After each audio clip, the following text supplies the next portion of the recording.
Donc la croix. Et nous sommes dans 1 Corinthiens chapitre 2.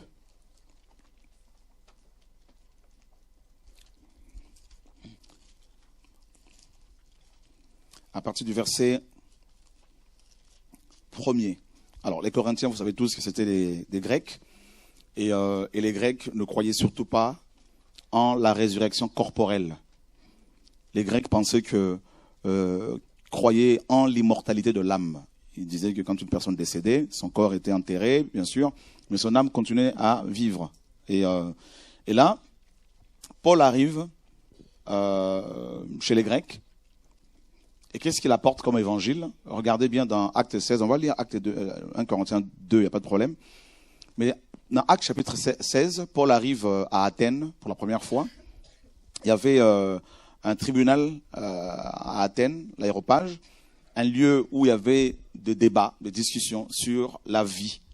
Et c'était aussi un lieu de rencontre de plusieurs, philosophes. Donc il y avait les épicuriens, il y avait des stoïciens, et donc il y avait beaucoup de débats. Et chacun pouvait venir et prendre la parole et partager, développer sa doctrine, sa thèse, tout ça, sa pensée. Et Paul en profite, il arrive là, et qu'est-ce qu'il va faire? Il va annoncer l'évangile. Et juste avant de lire 1 Corinthiens 2, le Seigneur insiste pour que je fasse cette lecture-là de Actes. Vous savez qu'on se laisse guider, hein? Voilà. Donc, Actes chapitre 16, je vais le lire pour vous. Et, 17. À partir du verset 15. Ceux qui avaient pris la charge de mettre Paul en sûreté le conduisirent jusqu'à Athènes. Donc. Puis ils s'en retournèrent après avoir reçu l'ordre de Paul de dire à Silas et à Timothée de le rejoindre au plus tôt. Comme Paul les attendait à Athènes, il sentit au-dedans de son esprit, au-dedans de lui, son esprit s'irritait à la vue de cette ville entièrement adonnée à l'idolâtrie. Il s'entretenait donc dans la synagogue avec les Juifs et les hommes craignant Dieu, et tous les jours sur la place publique avec ceux qui s'y rencontraient. Quelques philosophes épicuriens, donc les épicuriens étaient bien sûr disciples d'un grand philosophe grec, donc Épicure. Et donc il discutait avec les épicuriens et les stoïciens. Les stoïciens, pareil, étaient des disciples de Zénon, un grand philosophe grec qui a vécu au 4e et 3e siècle avant Jésus-Christ. Et là, Paul était en train de discuter avec eux. Il y avait un débat sur la parole et sur la philosophie grecque. Et on nous dit que tous ces gens se mirent à parler avec lui. Et les uns disaient, que veut dire ce discoureur? Les autres disaient, il semble qu'il annonce des divinités étrangères. Parce qu'il leur annonçait Jésus et la résurrection. Voyez? Ça choquait les Grecs, parce que les Grecs disaient, mais non, personne ne peut ressusciter corporellement. C'est impossible. Qu'un corps qui est complètement détruit, pourri, soit recomposé, ressuscité avec gloire. Ils disaient non, c'est pas possible. Alors ils le prirent et le menèrent à l'Aréopage et lui dirent, pourrions-nous savoir quelle est cette nouvelle doctrine que tu enseignes? Donc vous comprenez déjà que Paul enseignait tout le temps sur la résurrection de Yeshua, la mort et la résurrection de Yeshua, en fait la croix. Il ne s'est pas écarté de ce message, de la croix. En aucun cas, Paul n'a prêché sur la prospérité financière en disant aux gens, si vous donnez la dîme, vous serez bénis. Ce n'est pas le message de Paul, ni de Pierre, ni de Jacques. C'est un message, comme vous le savez, qui vient directement de l'enfer, qui détruit des vies. Et là, la croix, comme vous le savez aussi, c'est la sanctification. C'est le message qui amène les gens à se sanctifier, à avoir la crainte de Dieu, à avoir la haine du mal. Donc ils prennent Paul, ces philosophes, ils se disent, bon, viens avec nous, tu vas partager un peu avec tout le monde, avec beaucoup plus de personnes, cette nouvelle doctrine-là, parce qu'on est un peu étonné, on est un peu surpris. Paul, debout au milieu de l'Aréopage, leur dit, hommes athéniens, je vous trouve tous extrêmement religieux, car en passant et en regardant vos divinités, j'ai même trouvé un autel sur lequel était écrit, ô Dieu inconnu.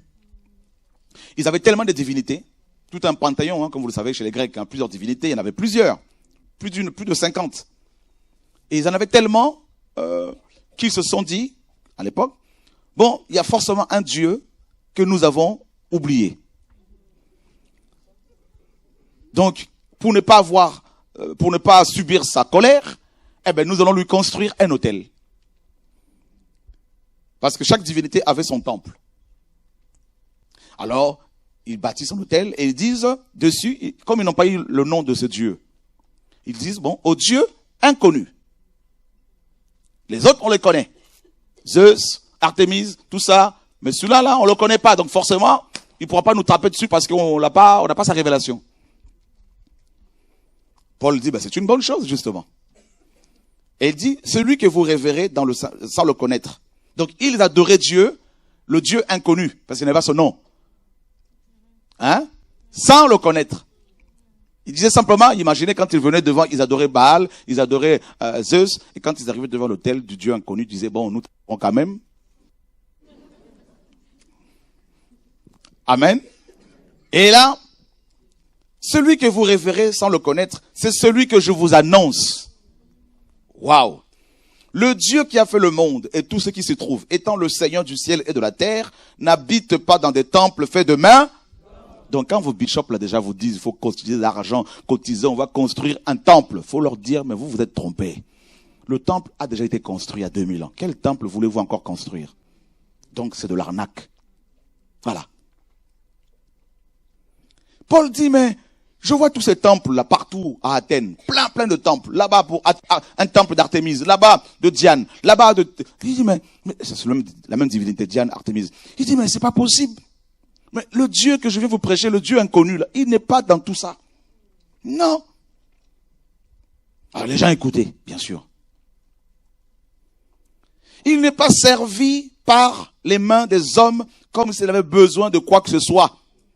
Lui qui donne à tous la vie, la respiration et toutes choses. Il a fait que tous les hommes sortis d'un seul sang habitent sur toute l'étendue de la terre, ayant déterminé la durée de temps et les bornes de leur habitation. Il a voulu qu'ils cherchent le Seigneur et qu'ils s'efforcent de le trouver en tâtonnant, quoiqu'il ne soit pas loin de chacun de nous. Car c'est par lui que nous avons la vie, le mouvement et l'être. C'est ce qu'ont dit quelques-uns de vos poètes. Donc Paul connaissait aussi l'histoire grecque, leur philosophe. De lui nous sommes la race. Donc il disait le Dieu inconnu là. Les Grecs, hein, le Dieu inconnu, nous sommes issus de lui. Fortement. C'est terrible ça.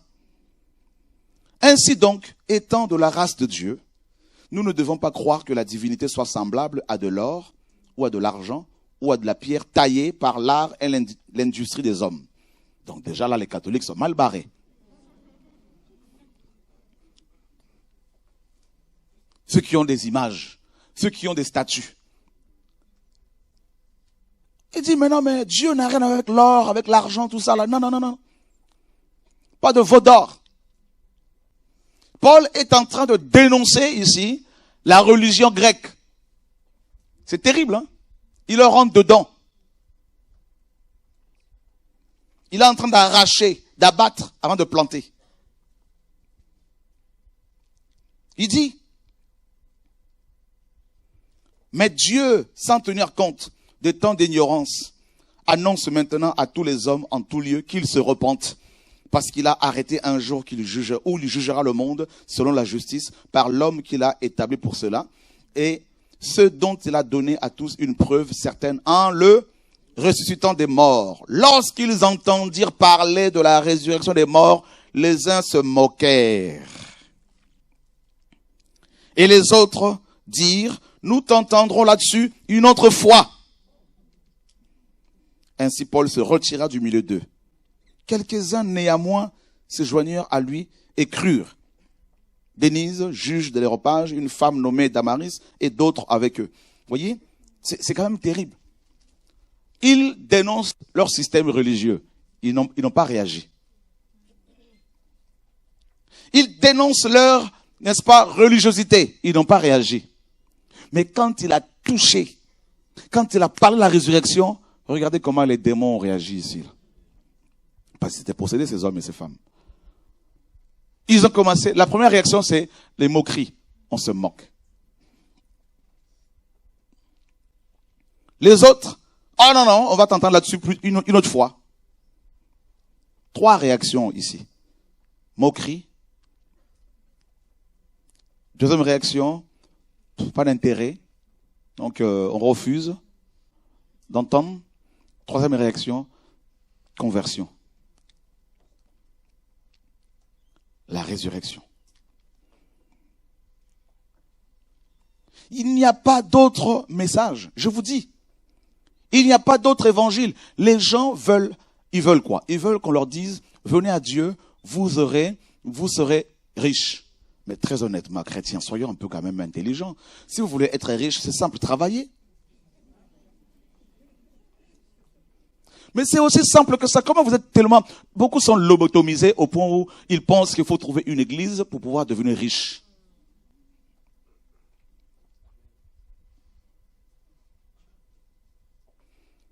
L'argent ne tombera pas du ciel en parlant langue. Vous n'allez pas acheter une baguette chez votre boulanger en prophétisant. Non. Quel est le message qu'on annonce? Regardez, nous sommes dans la même configuration aujourd'hui que les hommes et les femmes de Acte 17. C'est-à-dire, il y a tellement de temples qui ont poussé. Il y a tellement de temples que des bishops ont construits. Basilique Saint-Pierre. Vous avez vu la basilique Saint-Pierre? Oh là là. Vous avez vu tous ces cathédrales? Oh là là. Vous avez vu tous ces prédicateurs sur Internet qui font des appels de fonds pour construire des temples? Mais c'est grave. C'est la même chose. Donc, sur chaque temple, vous avez vu les noms sur chaque temple? Église la manne cachée. Vous avez vu? Vous allez devant le deuxième temple, et vous allez voir, c'est écrit quoi? Eh ben, église catholique. Troisième temple, église protestante. Quatrième temple, église pentecôtiste unie. Église, le sang précieux. Église des rachetés. Église des saints de dernier jour. Il y en a tellement que l'on se dit, mais laquelle finalement est bonne? Et il y a tellement aussi des pasteurs qu'on nous présente. Il faut tout faire pour rencontrer ces pasteurs. Ta vie va changer. C'est vrai, hein? C'est ce qu'on t'a dit. Ah, voilà. En plus, avec YouTube aujourd'hui, tout le monde fait sa promotion, tout le monde fait sa com. Alors là, je vous dis que c'est chaud. Entre ceux qui disent, venez prier chez moi à la maison, et ceux qui disent, écoutez, prenez tel produit, vous allez être guéri. On vous propose des solutions miracles, de l'huile qui vient de Jérusalem, de l'eau qu'il faut utiliser. On vous dit même qu'il faut prendre du sel pour jeter partout dans la maison. D'autres encore vous disent, vous voyez, vous avez des problèmes, vous n'êtes pas marié, c'est normal. Est-ce que vous payez votre dîme? C'est la première question, la cure d'âme. On dit, je ne paye pas la dîme. Mais c'est à cause de ça!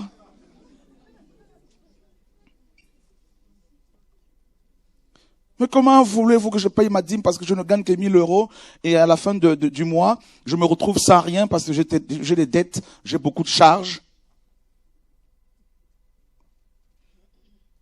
Ah non, mais l'heure, je vous dis, chrétien, l'heure est grave. C'est la même configuration. J'avais pas prévu de parler comme ça. Dieu me dit, c'est ça le message de ce soir. C'est la même configuration. Là, c'est comme les Grecs. Plein de temples. Mais le Dieu Tout-Puissant, il est devenu inconnu. De beaucoup de pasteurs, de beaucoup de chrétiens. Bah oui. Le nom de Jésus, on en fait quoi? On dit non, le nom de Jésus, ça ne nous intéresse pas. Nous voulons le nom des hommes.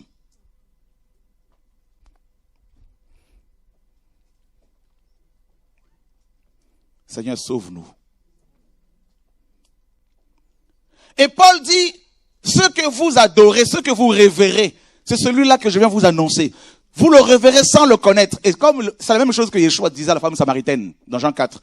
Il dit, vous les Samaritains, vous adorez ce que vous ne connaissez pas. Et c'est exactement ce qui se passe. Des chrétiens, quand on leur pose des questions, je dis des chrétiens, pas les chrétiens, mais des chrétiens, pas tous. Quand on pose la question à ces chrétiens,